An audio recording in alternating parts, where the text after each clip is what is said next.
بھارت کے صوبہ بہار میں پٹنہ اور گیا کے درمیان ریلوے لائن اور سڑک سے کچھ دور ہٹ کر دیہاتی علاقے کا ایک تھانہ تھا۔ وہ تھانہ آج بھی ہوگا، لیکن میں یہ بھی کہہ سکتا ہوں کہ اب تو وہاں کی دنیا ہی بدل گئی ہوگی۔ میں اس تھانے کا انچارج تھا۔ میں جو واردات اور تفتیش پیش کرنے چلا ہوں، اس کا مختصر پس منظر واضح کرنے کی اجازت چاہوں گا۔ پیر پرستی کا جب ذکر آتا ہے تو اسے صوبہ سرحد پنجاب اور سندھ تک ہی محدود رکھا جاتا ہے، جیسے پیر اور پیر پرستی انہی صوبہ جات میں ہوتی ہو۔ میں اس کی تصحیح کر کے وضاحت یوں پیش کروں گا کہ بر صغیر پاک و ہند میں جہاں جہاں مسلمان آباد ہیں، وہاں پیر لازماً موجود ہیں۔ انسان جس قدر پسماندہ ہوں گے، پیر پرستی اتنی ہی لازمی سمجھی جائے گی، جیسے یہ اپنے مذہب کا ایک لازمی جز ہو۔ پیر تو انگلینڈ اور یورپ کے ان ملکوں تک بھی پہنچ گئے ہیں جہاں پاکستانی مقیم ہیں۔ میں صوبہ بہار کے جس دیہاتی علاقے کی واردات سنانے چلا ہوں، اس میں 2 بڑے پیر تھے۔ مریدی کا حلقہ دونوں کا وسیع تھا۔ یہ دونوں پیر اور ان کے مرید ویسے ہی تھے جیسے سرحد پنجاب اور سندھ میں دیکھے جاتے ہیں، فرق صرف زبان کا تھا۔ ان میں ایک کا نام شاہ مہتاب ولی اللہ تھا اور شاہ مہتاب کے نام سے مشہور تھا۔ یہ چھوٹے سے گاؤں راجن میں رہتا تھا۔ وہاں اس کی کشادہ اور دیدہ زیب حویلی تھی، جسے لوگ تقدس کی نگاہوں سے دیکھا کرتے تھے۔ گاؤں میرے تھانے کے علاقے میں آتا تھا، دوسرے پیر کا گاؤں دوسرے تھانے کے تحت تھا۔ اس واردات کا تعلق صرف شاہ مہتاب کے ساتھ ہے۔ بلا وجہ میں دوسرے پیر کا مزید ذکر نہیں کروں گا۔ میں اس اعتراف میں ذرا سی بھی جھیپ یا شرم محسوس نہیں کروں گا کہ میں خود شاہ مہتاب کا معتقد اور مرید تھا۔ میں نے اس کے ہاتھ پر مریدی کی بیعت نہیں کی تھی، لیکن عقیدت مندی کٹر مریدوں جیسی تھی۔ دیہاتیوں کے علاوہ قریبی قصبوں کے تعلیم یافتہ مسلمان بھی شاہ مہتاب کے اگر باقاعدہ مرید نہیں تھے تو معتقد ضرور تھے۔ اس عقیدت مندی کا باعث یہ تھا کہ شاہ مہتاب دینی امور میں کچھ دسترس رکھتا تھا اور اس کا انداز خطابت بہت پر اثر تھا۔ وہ مہینے میں 1 بار اپنے ہاں درس دیا کرتا تھا۔ کبھی فرصت ہوتی تو میں بھی اس کا درس سننے چلے جایا کرتا تھا۔ درس کے علاوہ اس کی جو کرامات سنی تھی وہ میرے دل نے بغیر تحقیق اور تفتیش قبول کر رکھی تھی۔ میں پہلی بار اس کے سلام اور قدم بوسی کو گیا اور اسے پتہ چلا کہ میں تھانے دار ہوں تو اس نے اٹھ کر میرا استقبال کیا اور تپاک سے ملا۔ اس کی حویلی کا یہ ایک کشادہ کمرہ تھا جس میں وہ مریدوں وغیرہ کو بٹھایا کرتا اور وہیں درس دیا کرتا تھا۔ مجھے دوسرے کمرے میں لے جانے لگا تو میں جان گیا کہ تھانے داری کی وجہ سے یہ میری تعظیم و تکریم کر رہا ہے۔ میں نے اسے روک دیا اور کہا کہ میں اس کے آستانے پر تھانے دار کی حیثیت سے نہیں، بلکہ ایک معتقد اور پیروکار اور غلام کی حیثیت سے آیا ہوں، اور اس کے قدموں میں بیٹھ کر روحانی تسکین چاہتا ہوں۔ یہ خاص طور پر پیش نظر رکھیں کہ میں جاہل اور ذہنی لحاظ سے پسماندہ نہیں تھا اور میں کم فہم اور بے علم بھی نہیں تھا۔ تعلیم کا حصول ہمارا خاندانی ورثہ تھا جو مجھ تک پہنچا اور میں نے حتی المقدور تعلیم حاصل کی تھی۔ ایک رات میرے گھر کے دروازے کی دستک نے مجھے بڑی گہری اور پرسکون نیند سے جگا دیا۔ میں اپنی تھانے داری کو کوستا ہوا دروازے تک گیا اور تھانے دارانہ روب سے پوچھا کون ہے۔ دروازہ کھولا، تھانے سے ایک کانسٹیبل آیا تھا۔ اسے کہا کہ تم یقیناً کوئی اچھی خبر نہیں لائے ہوگے۔ بہت بری خبر ہے صاحب، اس نے رندھی ہوئی آواز میں خبر سنائی۔ شاہ مہتاب ولی اللہ قتل ہو گئے ہیں۔ لاش ان کے سونے کے کمرے میں پڑی ہے۔ باخدا یوں لگا جیسے میں جاگا نہیں، خواب دیکھ رہا ہوں، اور بہت برا خواب ہے۔ لیکن کانسٹیبل کی سسکی سن کر مجھے یقین ہو گیا کہ یہ خواب نہیں۔ کانسٹیبل رو رہا تھا۔ میرے تھانے کے چند ایک افراد شاہ مہتاب کے مرید تھے۔ وقت دیکھا، رات کے 2 بج رہے تھے۔ میں نے بڑی تیزی سے وردی پہنی اور تقریباً دوڑتا ہوا تھانے جا پہنچا۔ وہاں تو سارا تھانہ ہی بیدار ہو چکا تھا۔ شاہ مہتاب کے جو کانسٹیبل مرید تھے وہ ہچکیاں اور سسکیاں لے لے کر رو رہے تھے۔ رپورٹ لانے والوں کے ساتھ گاؤں کا مکھیا بھی تھا۔ میں اسے مکھیا کے بجائے نمبردار کہوں گا، کیونکہ یہاں جرم و سزا کی جو کہانیاں سنائی جاتی ہیں ان میں نمبردار کا لفظ ہی استعمال ہوتا ہے۔ اس ہندو نمبردار کے ساتھ گاؤں کے 2 اچھی حیثیت والے زمیندار تھے۔ یہ دونوں مسلمان تھے۔ ذہن میں رکھیں کہ شاہ مہتاب کے گھر میں کوئی اور مرد نہیں تھا۔ اس کی عمر 50 سال سے کچھ زیادہ تھی۔ 2 بیویاں تھیں اور صرف ایک بیوی میں سے ایک بیٹا تھا جو ابھی بہت چھوٹا تھا، باقی 4 یا غالباً 5 بیٹیاں تھیں۔ ابتدائی رپورٹ لکھنے کے لیے جو ضروری معلومات اور تفصیلات درکار تھیں وہ میں نے رپورٹ لانے والوں سے لے لیں اور تحریر کر لیں۔ یہ تو ضابطہ پولیس کی کارروائیاں ہوتی ہیں جو تفصیل سے بیان کرنا کوئی ضروری نہیں۔ میں آپ کی دلچسپی کو پیش نظر رکھوں گا۔ پیر کا گاؤں وہاں سے 1.5-2 میل کے فاصلے پر تھا۔ وہ بھی زمانہ تھا پولیس کے پاس کوئی موٹر ٹرانسپورٹ نہیں ہوتی تھی۔ تیز رفتار ذریعہ گھوڑا تھا اور کانسٹیبلوں کے پاس سائیکل ہوتے تھے۔ پیدل چلنے میں کوئی آر محسوس نہیں ہوتی تھی۔ وہ زمانہ پیدل چلنے کا ہی تھا، لیکن نقصان یہ ہوتا تھا کہ موقع پر بر وقت پہنچنا ممکن نہیں ہوتا تھا۔ کچھ ایسے ہی میں عملے کے ضروری افراد کو اور رپورٹ لانے والوں کو ساتھ لے کر واردات والے گاؤں میں پہنچ گیا۔ راجن گاؤں کوئی ایسا چھوٹا بھی نہیں تھا لیکن اتنا بڑا گاؤں بھی نہیں تھا۔ صوبہ بہار ہندو اکثریت کا صوبہ تھا۔ دیہاتی علاقے میں مسلمانوں کی آبادی ذرا زیادہ تھی لیکن اکثریت ہندوؤں کی ہی تھی۔ راجن گاؤں کی زیادہ آبادی ہندوؤں کی ہی تھی۔ قتل کی وارداتوں کے متعلق بھی کچھ تبصرہ پیش کر دوں تو بے محل نہ ہوگا۔ آج کل تو آپ دیکھ رہے ہیں کہ لوگوں کو کس طرح بے خوف و خطر قتل کر رہے ہیں، اور قانون بے بس اور مجبور ہو کر رہ گیا ہے۔ اگر قانون موجود ہے تو ایسے ہی قانون کو جنگل کا قانون کہا جاتا ہے۔ ایک ہی بار پورے خاندان کو کاٹ دیا جاتا ہے اور مقتولین کے لواحقین کی کہیں بھی سنوائی نہیں ہوتی۔ یہ ایک غیر معمولی صورتحال ہے جس پر قابو پانے کا صرف یہ طریقہ ہے کہ پولیس پر قابو پایا جائے تاکہ مکا والا سسٹم ختم ہو جائے۔ میں جس دور کی واردات سنا رہا ہوں اس دور میں سب سے زیادہ قتل پنجاب کے کچھ علاقوں میں ہوتے تھے، جن میں پوٹھوہار، ضلع سرگودا، ضلع جہلم اور سکھوں کا علاقہ دوآبا خاص طور پر شامل ہیں۔ یہ سب خاندانی عداوتوں کی بنا پر یا انتقامی قتل ہوتے تھے۔ ان علاقوں کے لوگوں کے لیے قتل کوئی چونکا دینے والی واردات نہیں ہوتی تھی۔ میں صوبہ بہار کی بات کر رہا ہوں۔ وہاں کے لوگ قتل کے صرف لفظ سے واقف تھے۔ اگر ڈاکو کسی کو قتل کر دیتے تو جہاں جہاں تک یہ خبر پہنچتی تھی لوگوں پر خوف و ہراس طاری ہو جاتا تھا۔ اس صوبے کے لوگوں کو شرفا کہہ لیں، بزدل کہہ لیں یا امن پسند کہہ لیں، قتل کی واردات نہ ہونے کے برابر تھی۔ میں جو واردات سنا رہا ہوں اس میں ایک مشہور و معروف اور مقبول عام پیر قتل ہو گیا تھا جسے لوگ ولی اللہ بھی مانتے تھے۔ میں جب مقتول کی حویلی تک پہنچا تو گاؤں کی ساری ہی آبادی حویلی کے سامنے اکٹھی ہو چکی تھی۔ ذرا سی دیر میں گاؤں کو پتہ چل گیا تھا کہ پیر صاحب قتل ہو گئے ہیں، یا یہ کہ پیر صاحب اپنے پلنگ پر مردہ پائے گئے ہیں۔ پہلے بتا چکا ہوں کہ یہ خاصی کشادہ حویلی تھی جو قلعہ نما تھی۔ مجھے اندر لے گئے۔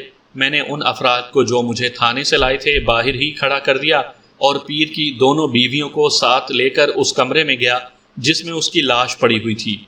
اس علاقے میں ابھی بجلی نہیں گئی تھی۔ میرے ساتھ 3 لمبی ٹارچیں تھیں۔ حویلی میں پیٹرو میکس لیمپ جلا لیا گیا تھا، اس کی روشنی خاصی زیادہ تھی۔ یہ شاہ مہتاب کا بیڈ روم تھا۔ کمرے کی زیب و زیبائش نہایت ہی اچھی تھی۔ پلنگ خاصا چوڑا تھا جو کمرے کے وسط میں رکھا ہوا تھا۔ تکیے کی طرف سے یہ دیوار کے ساتھ لگا ہوا تھا۔ کمرے میں ایک پیٹرو میکس لیمپ موجود تھا۔ ایک اور لیمپ آ گیا۔ ان کی روشنی ٹیوب لائٹوں جیسی تھی۔ مقتول کی لاش پلنگ پر پیٹھ کے بل پڑی تھی۔ چہرے پر کربناک تاثرات تھے۔ منہ کچھ زیادہ کھلا ہوا اور آنکھیں بھی کھلی ہوئی تھیں۔ چہرے کا یہ تاثر ہی بتا رہا تھا کہ اس کا گلا گھونٹا گیا ہے۔ میں نے اس کی گردن دیکھی، ہاتھوں سے گلا گھونٹنے کے صاف نشانات موجود تھے۔ شہ رگ کے دائیں اور بائیں طرف ایسے نشانات تھے جیسے قاتل کے ناخن کھال میں اترے ہوں۔ گردن کے دائیں بائیں بھی نشانات تھے جن سے یہ پتہ چلتا تھا کہ پہلے اس کی شہ رگ ایک ہاتھ سے دبائی گئی تھی، پھر دونوں ہاتھوں سے گردن دبائی گئی، یعنی گلا گھونٹا گیا۔ جو خاص بات دیکھی وہ یہ تھی کہ لاش نیم برہنہ تھی۔ کرتا پہنا ہوا تھا، پاجامہ نہیں تھا۔ پاجامہ پلنگ کے ایک پائنتی والے کونے پر پڑا ہوا تھا۔ پلنگ پوش سفید تھا، اس پر ٹوٹی ہوئی رنگین چوڑیوں کے ٹکڑے بکھرے ہوئے تھے۔ یہ ذہن میں رکھیں کہ واردات میں عورت ہوگی تو ٹوٹی ہوئی چوڑیاں ضرور ہوں گی۔ یہ عموماً زبردستی کی نشانی ہوتی ہے۔ یوں بھی کہہ لیں کہ ٹوٹی ہوئی چوڑیوں سے یہ یقین ہو جاتا ہے کہ قتل کے وقت ایک عورت بھی یہاں موجود تھی۔ مقتول کی بڑی بیوی نے مجھے بتایا کہ چوڑیوں کے کچھ ٹکڑے فرش پر بھی بکھرے ہوئے ہیں۔ میں نے یہ ٹکڑے دیکھے اور چن لیے۔ پلنگ والے ٹکڑے بھی میں نے اکٹھے کر کے اپنے قبضے میں کر لیے۔ پلنگ پوش پر مجھے کچھ اور نشانات بھی نظر آئے۔ اس پر ذرا سی مٹی بکھری ہوئی تھی اور ایسے نشانات بالکل واضح تھے کہ پلنگ پر کوئی چڑھا جو جوتے پہنے ہوئے تھا۔ 2 نشانات جوتیوں کی رگڑ کے تھے۔ ان جوتیوں کے نیچے مٹی لگی ہوئی تھی۔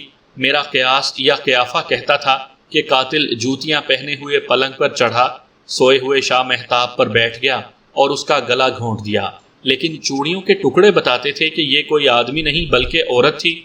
چوڑیوں کا ٹوٹنا اور ان کے ٹکڑوں کا پلنگ کے علاوہ فرش پر بھی بکھر جانا مزاحمت اور دھینگا مشتی کی نشاندہی کرتا تھا۔ پولیس والے جذباتی نہیں ہوا کرتے، لیکن میں صدمے کی کیفیت میں تھا اور جذبات مجھ پر غالب آ رہے تھے۔ یہ تو میرا پیر و مرشد تھا جس کے درس مجھے متاثر کیا کرتے تھے اور میری زندگی اسی سانچے میں ڈھلتی جا رہی تھی۔ یقین جانے میں مبالغہ آرائی نہیں کر رہا۔ میں نے عہد کر لیا تھا کہ دن رات ایک کروں گا اور قاتل کو پکڑ کر سزائے موت دلواؤں گا، لیکن کمرے میں ایک ایسی چیز دیکھی جس نے مجھے کچھ اور ہی نوعیت کا صدمہ پہنچایا۔ وہ تھی شراب کی بدبو جو کمرے میں پھیلی ہوئی تھی۔ پلنگ کے تکیے کی طرف ایک گول تپائی پر شراب کی بوتل رکھی ہوئی تھی اور 2 گلاس بھی۔ بوتل آدھی خالی ہو چکی تھی اور 2 گلاسوں میں تھوڑی تھوڑی شراب پڑی ہوئی تھی۔ میرا دل تسلیم نہیں کر رہا تھا کہ میرا پیر و مرشد شراب بھی پیتا تھا۔ میں نے صدمے اور جذبات سے مغلوب ہو کر یہ اہم کانہ حرکت کی کہ لاش کے کھلے ہوئے منہ پر جھک کر ناک اس کے قریب کر کے سونگھا تو شراب کی بو نے مجھے جیسے زور سے دھکا مارا ہو۔ چوڑیوں کا ٹوٹنا اور ٹکڑوں کا اس طرح بکھر جانا ایک واضح ثبوت تھا کہ کمرے میں کوئی غیر عورت آئی یا لائی گئی تھی۔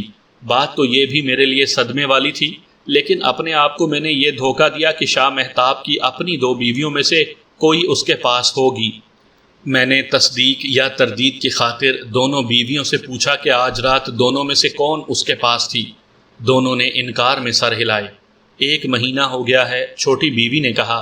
ہم دونوں میں سے کوئی بھی کسی بھی رات اس کمرے میں نہیں سوئی، نہ بلائی گئی۔ یہ کوئی اور تھی، چھوٹی بیوی نے کہا۔ آپ نے یہاں جو دیکھنا ہے دیکھ لیں، پھر میں آپ کو بتاؤں گی وہ کون تھی۔ مجھے ان دونوں بیویوں پر بھی شک تھا۔ میں نے دونوں کے بازوؤں میں چوڑیاں دیکھی تھیں۔ ٹوٹی ہوئی چوڑیوں کے ٹکڑے ان دونوں کی چوڑیوں سے ملا کر دیکھنے تھے، لیکن فوری طور پر نہیں۔ کوئی گھریلو تنازع قتل کا باعث ہو سکتا تھا۔ میں نے لاش کا نظری معائنہ اچھی طرح کر لیا اور موقع واردات کو بھی پوری تسلی سے دیکھ لیا تو لاش کو پوسٹ مارٹم کے لیے بھجوانے کا انتظام کر دیا۔ لاش کو 9-9.5 میل دور سرکاری ہسپتال میں جانا تھا۔ دونوں بیویاں مجھے ایک اور کمرے میں لے گئیں۔ یہ بھی بیٹھک جیسا کمرہ تھا۔ چھوٹی بیوی نے کہا تھا کہ وہ مجھے کچھ بتائے گی کہ یہ عورت کون ہو سکتی ہے جس کی چوڑیاں واردات والے کمرے میں پائی گئی تھیں۔ میں نے اس بیوی کو اپنے پاس بٹھا لیا اور بڑی سے کہا کہ وہ ابھی چلی جائے اور میں اسے بھی بلاؤں گا۔ اس کے جانے کے بعد میں نے چھوٹی بیوی سے گھر کے افراد کی تفصیل پوچھی۔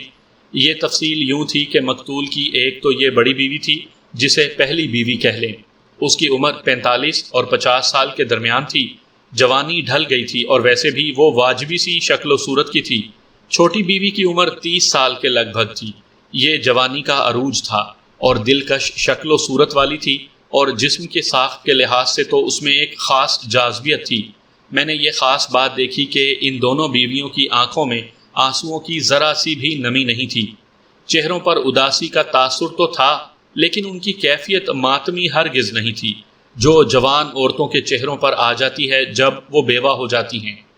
بڑی بیوی کی 2 بیٹیاں تھیں، ایک کی عمر 20 سال کے لگ بھگ اور دوسری 15-16 سال کی تھی۔ چھوٹی کا ایک بیٹا تھا جس کی عمر 6 سال اور ایک بیٹی تھی جو 10 سال کی تھی۔ اس طرح گھر میں اور کوئی مرد نہیں تھا۔ چھوٹی بیوی نے سلیٹی رنگ کا ململ کا دوپٹہ میرے حوالے کرتے ہوئے کہا کہ یہ اس عورت کا دوپٹہ ہے جو مقتول کے کمرے میں آئی تھی۔ اس نے ساری بات سنائی جو میں اپنی زبان میں سنا دیتا ہوں۔ ان کے پاس گھڑی تو تھی نہیں کہ پتہ چلتا کہ یہ واقعہ کتنے بجے رات میں ہوا تھا۔ اس نے یوں بتایا کہ آدھی رات گزر گئی تھی جب وہ پیشاب کے لیے باہر آئی۔ اس حویلی کا ایک دروازہ تو سامنے کی طرف تھا جدھر سے مرید وغیرہ آتے اور ملاقات والے ایک بڑے کمرے میں بیٹھ جاتے تھے۔ ایک دروازہ حویلی کے دائیں پہلو کی طرف تھا جو عام لوگوں کے لیے نہیں تھا۔ چھوٹی بیوی نے بتایا کہ اس دروازے سے رات کے وقت پیر کے خاص ملاقاتی آیا اور جایا کرتے تھے۔ خاص ملاقاتیوں میں عورتیں خاص طور پر شامل تھیں۔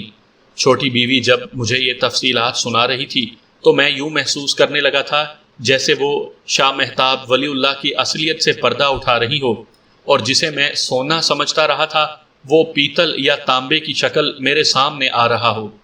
اس نے بتایا کہ وہ جب صحن میں آئی تو اسے حویلی کے اس بغلی دروازے کا ایک کواڑ ذرا سا کھلا ہوا نظر آیا اور ایک عورت دکھائی دی جو دروازے میں سے باہر نکل رہی تھی۔ اگر چھوٹی بیوی کو اس وقت معلوم ہو جاتا کہ یہ اس کے خامن کو قتل کر کے یا قتل کروا کے بھاگ رہی ہے تو وہ دوڑ کر اسے پکڑ لیتی، لیکن چھوٹی بیوی نے صرف یہ محسوس کیا کہ آدھی رات کے وقت ایک عورت کا اس دروازے میں سے اندر آنا اور چلے جانا کوئی نئی بات اور انوکھی بات نہیں تھی۔ اس نے بتایا کہ یہ تو شاہ مہتاب کا معمول تھا۔ چاندنی تو خاصی چمکدار تھی، لیکن چاند افق کی طرف چلا گیا تھا، اس لیے سائے اس طرح پڑ رہے تھے کہ چھوٹی بیوی اس عورت کو پہچان نہ سکی، اور اس نے عورت کو آمنے سامنے سے دیکھا ہی نہیں تھا۔ دروازے میں عورت کا دایاں پہلو اور چہرہ دائیں طرف سے نظر آیا اور وہ دروازے میں سے نکل گئی۔ چھوٹی بیوی کو رکھوالی والے کتے کا خیال آیا جو کھلا ہوا تھا اور حویلی کے باہر موجود تھا۔ وہ بلڈاگ تھا جسے پنجاب میں بولی کہا جاتا ہے۔ وہ خون خوار کتا تھا۔ اس عورت کے نکل جانے کے فوراً بعد کتا غرایا، پھر بھونکا۔ یہ آواز چھوٹی بیوی نے سنی، لیکن دروازے میں جا کر دیکھا نہیں کہ یہ عورت کون تھی۔ وہ جانتی تھی کہ حسب معمول شاہ مہتاب نے ایک عورت کو اپنے بیڈ روم کی زینت اور تفریح تباہ کا ذریعہ بنایا تھا۔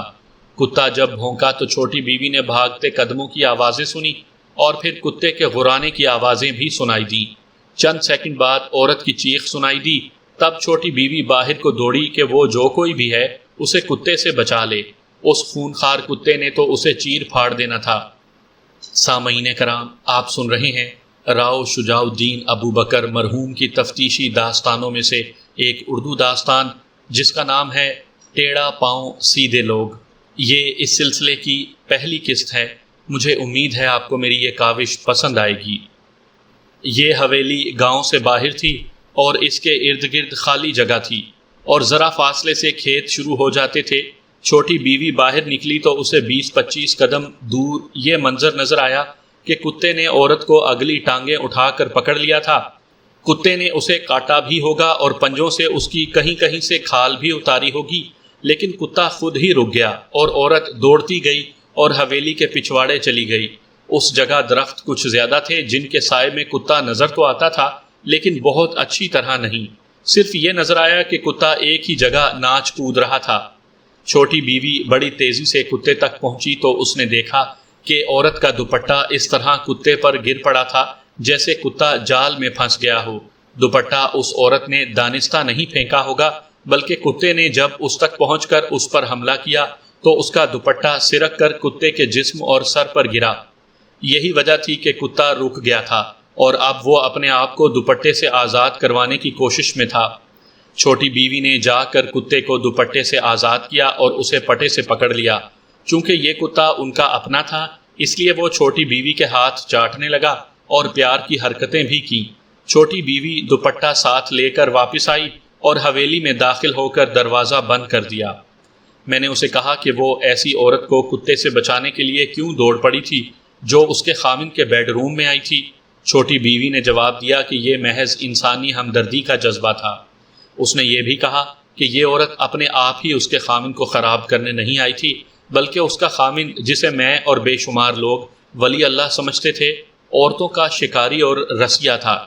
پھر چھوٹی بیوی نے اپنے بیان میں کہا کہ وہ کچھ خوش اور مطمئن ہو رہی تھی کہ اس نے ایک عورت کو کتے سے بچا لیا ہے، لیکن معلوم نہیں کیا بات تھی کہ وہ اپنے دل پر کچھ گھبراہٹ سی محسوس کرنے لگی تھی، جیسے کوئی ایسا واقعہ ہو گیا ہے یا ہونے والا ہے جسے وقوع پذیر نہیں ہونا چاہیے۔ اس نے شاہ مہتاب کے کمرے کی طرف دیکھا۔ کمرے کا ایک کواڑ کھلا ہوا تھا اور لالٹین کی روشنی باہر آ رہی تھی۔ عورت کے جانے کے بعد شاہ مہتاب کو دروازہ بند کر لینا چاہیے تھا اور لالٹین بجھا دینی چاہیے تھی یا اس کی بتی نیچے کر دینی چاہیے تھی۔ پھر باہر کی کسی عورت کو جس رات آنا ہوتا ہے اس رات کتا نہیں کھولا جاتا، یا عورت کو لانے والا کوئی خاص مرید ہوتا ہے جسے کتا پہچانتا ہے اور اس پر نہ بھونکتا ہے نہ غراتا ہے۔ عورت کو جب مہتاب شاہ رخصت کرتا ہے تو کتے سے بچانے کے لیے خود باہر تک اس عورت کے ساتھ جاتا ہے اور کتے کو اپنے پاس بلا لیتا ہے۔ اس رات شاہ مہتاب اس عورت کے ساتھ نہ گیا۔ چھوٹی بیوی نے سوچا کہ شاہ مہتاب زیادہ پی گیا ہوگا اور بے ہوش پڑا ہوگا۔